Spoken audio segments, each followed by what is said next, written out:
En bord de Loire, la maison natale de Julien Gracq reste un lieu d'inspiration littéraire.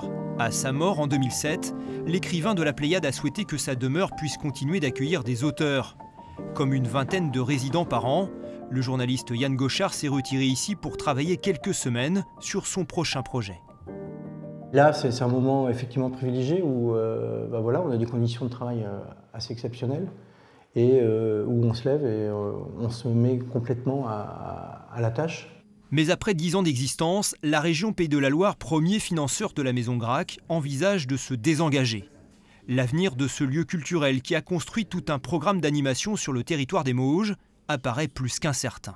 Un désengagement de la région des Pays de la Loire à hauteur de 50%, un mois avant le début de la nouvelle saison, est assez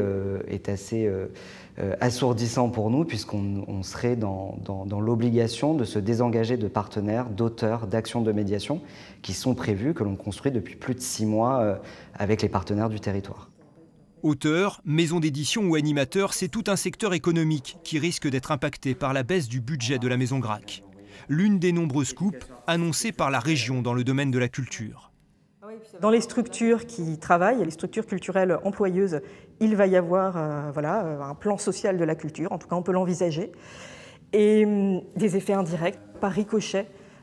Tout l'écosystème du livre et de la lecture, précieux, riche, dynamique de notre région, va être percuté par cette baisse d'activité, et les artistes-auteurs en premier lieu également.